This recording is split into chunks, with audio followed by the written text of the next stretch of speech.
Sekarang kok mereka ini seperti yang ngatur, tak sukanya sendiri. Ingat ya, ingat saya katakan, ya itu perintah saya, ya. Dan ini akan saya bersihkan semua, akan saya bersihkan. Tidak ada itu baleho-baleho. Setiap ketemu Pak TNI, Pak Polisi, demi Allah saya saksinya, imam besar. Setiap ketemu tidak lain berbicara tentang NKRI. Jadi kalau ada yang masih menganggap imam besar itu adalah penghancur, pengkhianat NKRI, berarti dia salah. Demi Allah, kami ulama tidak punya niat untuk menghancurkan NKRI. Mau tahu nggak siapa penghancur NKRI sebenarnya? Mereka adalah para pejabat yang korupsi di sana sini. Itu hakikatnya penghancur NKRI. Takbir! Kasus Jiwasraya, kasus Asabri, itu baru 2. Masih banyak yang belum diungkap. Betul? Itulah sebenarnya yang harus dimusuhi, dibenci dan dicurigai. Demi Allah, kami ulama mau korupsi apa? Jangan asal bicara sembarangan, ya. Jaga dari siksa api neraka. Allah sudah berfirman, ya ayyuhal haladina ku anfusikum wa ahlikum naram. Hai orang-orang yang beriman, jagalah dirimu dan keluargamu dari api neraka. Ya, ucapan dan tindakan itu harus baik, ya, harus baik. Saya sebagai orang Islam itu prihatin, ya, prihatin kalau ada seorang Habib di peringatan Maulid Nabi bahasa-bahasa dan ucapannya itu kotor, itu saya prihatin itu, dan saya tidak terima sebagai orang Muslim. Tolong, kalau nggak benar-benar ngaji yang benar, jangan main-main benci imam besar. Dalam tubuhnya ada darah Nabi kita Muhammad. Saya meneteskan air mata, demi Allah saya makin cinta dengan imam besar. Jangan main-main yang suka menghina Habib Rizik di medsos. Kalian menghina cucu Nabi sama menghina Rasul kakeknya. Betul? Kalau dihubungkan berlaku hadis sebaliknya, siapa yang berbuat kejahatan dengan anak cucuku, lalu anak cucuku tidak sempat membalas semua kejahatannya di dunia, maka dengarkan aku kakeknya akan membalas semua kejahatannya nanti pada hari kiamat. Kalau sudah Nabi yang marah begitu, kita mau cari pertolongan dari siapa?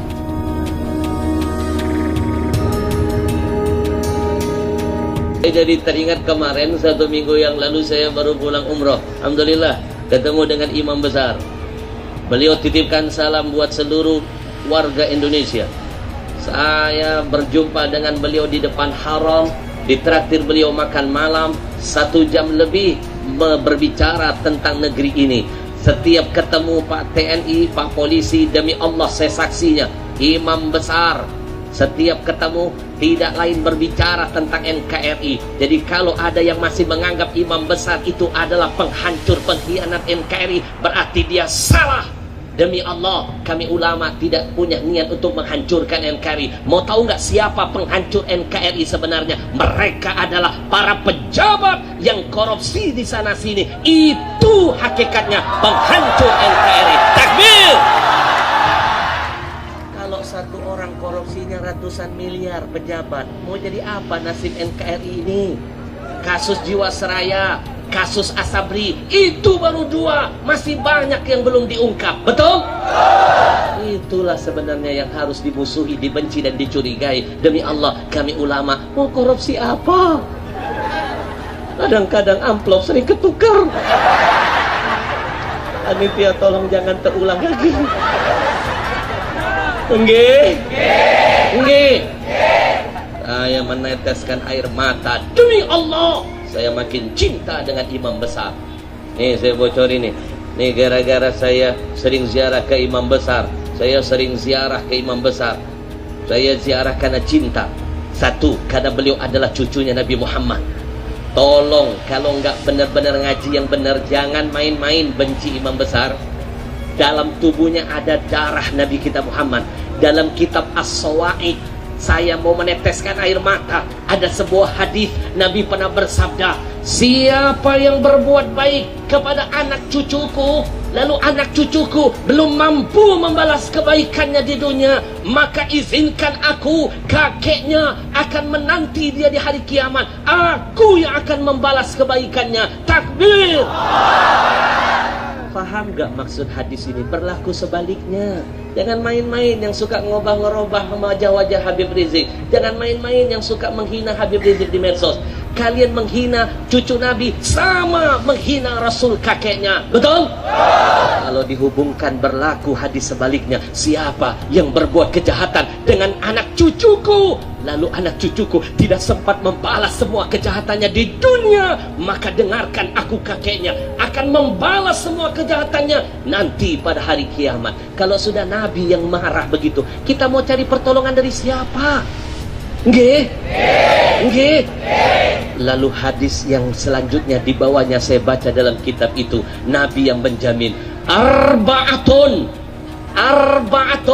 kata Nabi ada 4. Ana, saya, musyaffa'un lahum yaumal qiyamah.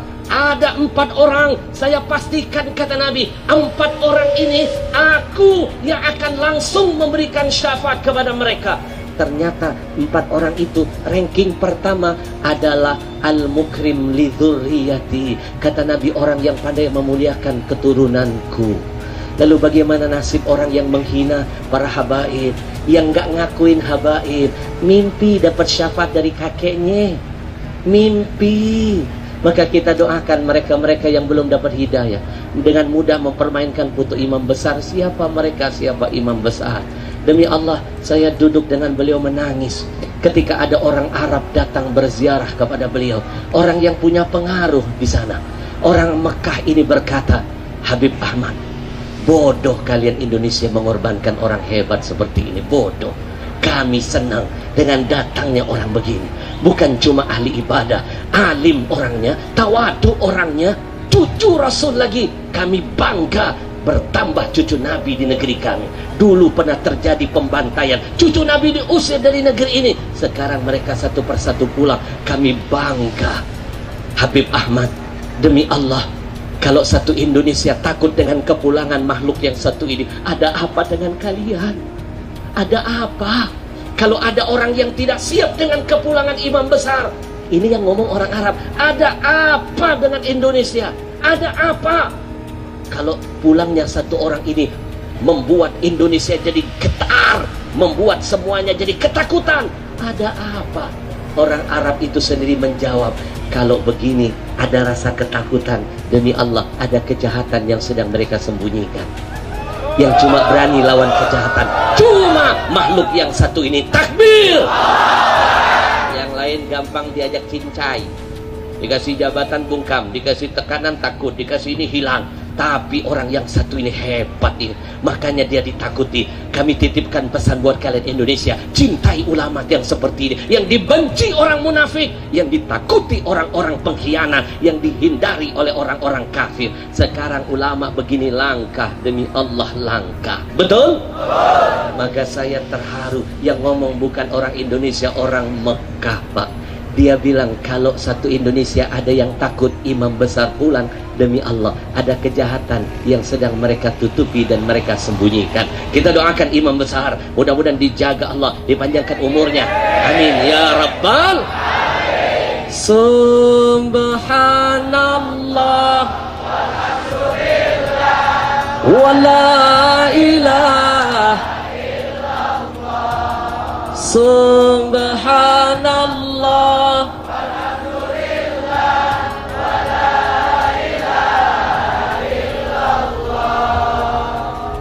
Allah, ya Allah, Allah.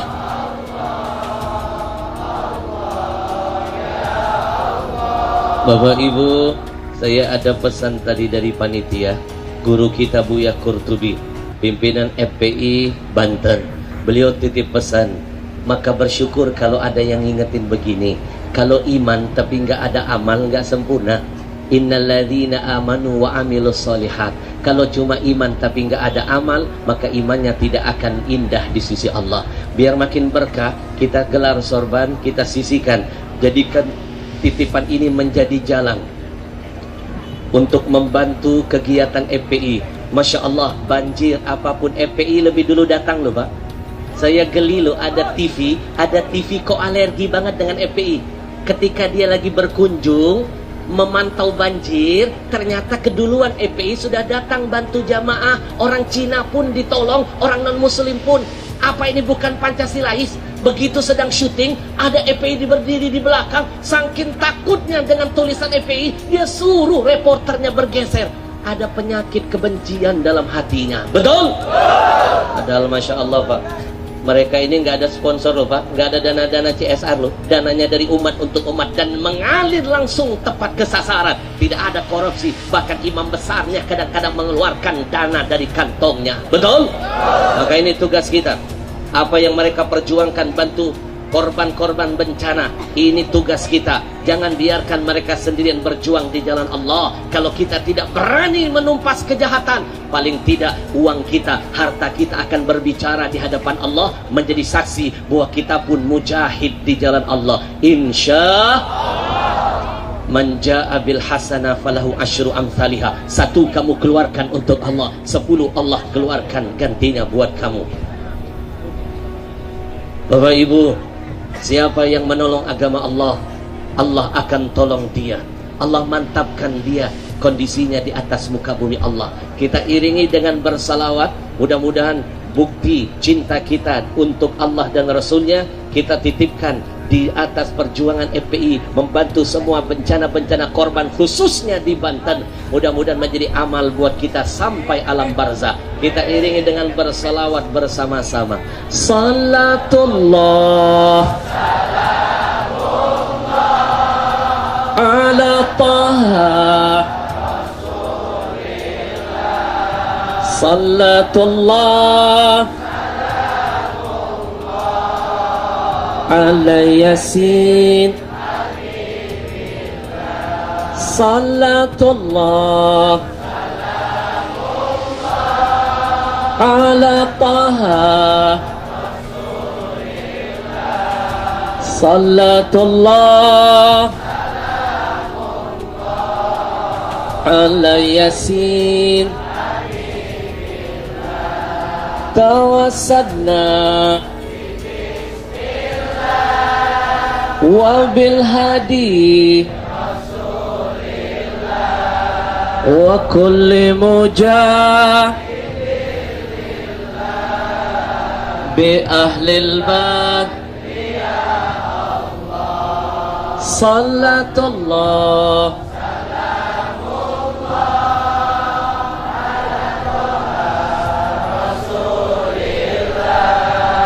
salatullah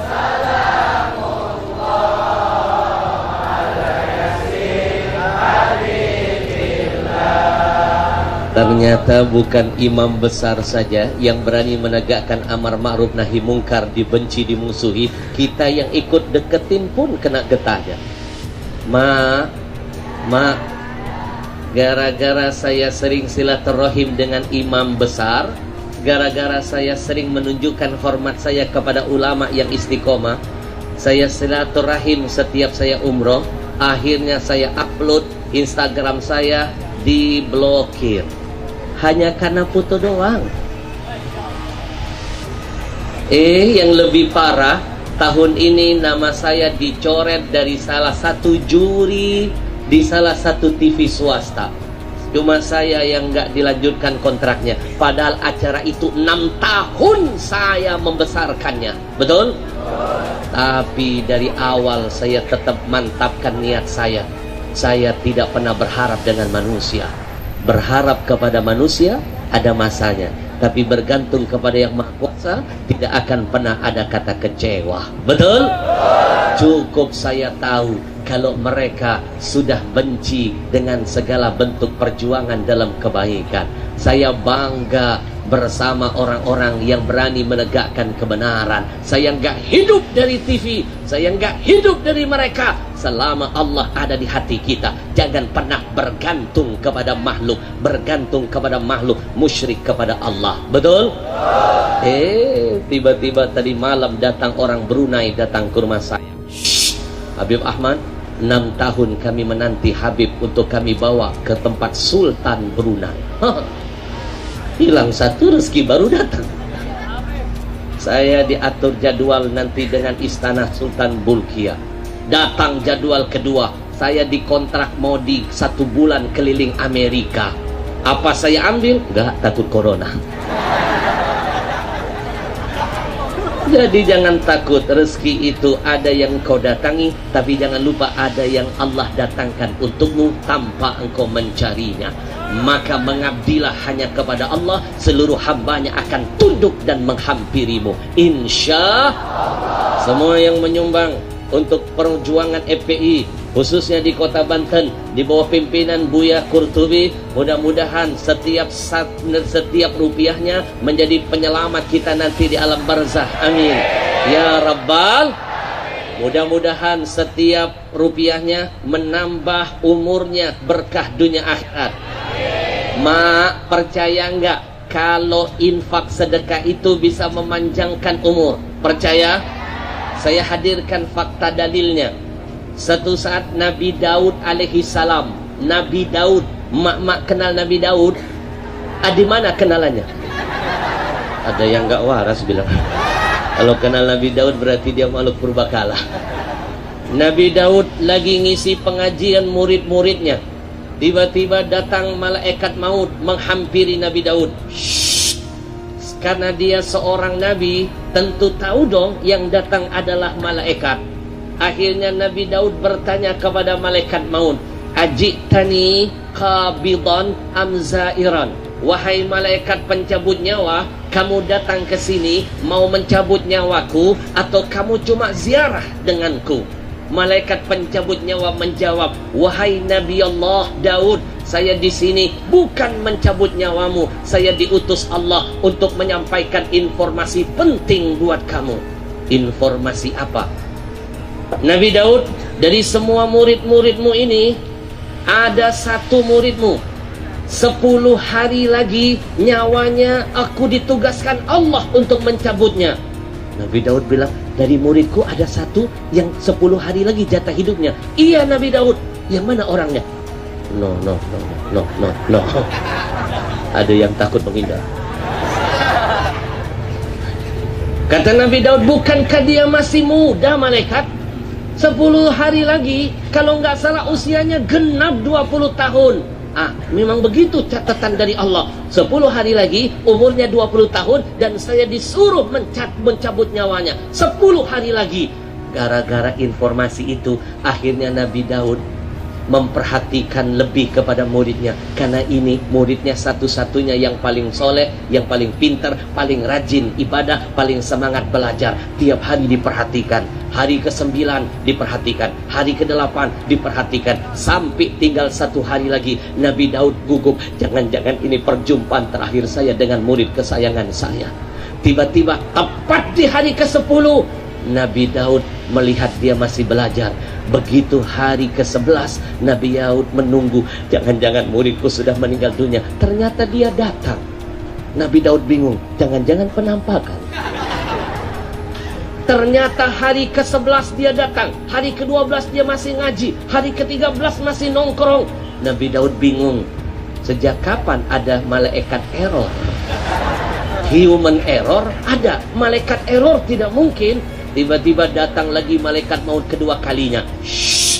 Seorang nabi tahu kalau itu malaikat. Lagi-lagi Nabi Daud bertanya, "Ajitani qabidan am zairan?" Malaikat, kamu datang sekarang mau cabut nyawaku atau ziarah kepadaku? Malaikat, Nabi Daud, aku bukan mau mencabut, aku lagi mau ziarah. Aku ingin ngasih bocoran. Kan kemarin aku datang ngasih tahu ada muridmu 10 hari lagi tugasku mencabut nyawanya. Hari ini aku ingin kasih tahu, ternyata dia dapat bonus dari Allah. Begitu hari ke-10 dia keluar dari majelis taklimmu, aku sudah ada di belakangnya. Makin dekat ajalnya makin dekat. Begitu akan aku cabut nyawanya, ternyata tangannya sedang merogoh-rogoh kantongnya. Gatel-gatel. Bukan gatel. Haho-haho. Dia merogoh kantongnya, lalu dia mengeluarkan uang 6 dinar. 6 dinar, uang yang sudah ada di kantongnya. Cuma itu yang dia miliki, 6 dinar. Lalu dia berikan kepada salah seorang fakir miskin yang dia lewati. Dia lihat ada fakir miskin, lalu dia keluarkan 6 dinar. Semuanya nggak panjang pikir, dia berikan kepada fakir miskin. Tidak berselang lama, baru melangkah berapa langkah, begitu aku akan menyentuh tubuhnya, aku dapat perintah dari Allah, disuruh naik ke atas. Lalu Allah katakan, malaikat, tahu kenapa kamu aku panggil lagi naik ke atas? Kenapa ya Allah? Kamu tahu nggak tadi orang yang akan kamu cabut nyawanya? Dia baru melewati fakir miskin. Tahu ya Allah. Terus kamu tahu apa yang dia keluarkan? 6 dinar ya Allah. Dia kasih buat siapa? Buat fakir miskin itu ya Allah. Kamu dengar nggak fakir miskin itu begitu dapat uang 6 dinar, dia langsung mengangkat tangan meminta kepadaku, Allahumma atil umrahu ya Allah, panjangkan umurnya ya Allah. Gara-gara dia berdoa begitu, gara-gara dia sedekah, maka tolong catat, hapus catatanmu, tambahkan umurnya 60 tahun lagi. Gara-gara 6 dinar, umurnya nambah 60 tahun, dan dia akan dicabut nanti usia 80 tahun. Dan yang lebih dahsyat, wahai Nabi Daud, ternyata fakir miskin itu melanjutkan doanya buat anak muda ini. Ya Allah, Allahumma ja'alhu rafiqa Daud fil jannah. Jadikan anak muda ini menjadi sahabat Nabi Daud di dalam syurga. Maka aku diutus Allah ke sini ngasih bocoran, dia akan panjang umur sampai 80 tahun, dan dialah yang dipilih Allah menjadi sahabatmu di dalam syurga. Maka jangan malas-malas bersedekah. Kita nggak tahu dari mulut siapa doa diijabah. Kita tidak tahu dari mulut siapa amin diterima oleh Allah. Mungkin dari mulut orang-orang yang karena wasilah FPI dia bantu bencana, dia bantu banjir, dia bantu gempa bumi. Akhirnya orang itu mengangkat tangan memohon doa buat kita dari Allah. Kita pun kebagian berkahnya. Alhamdulillah. Subhanallah.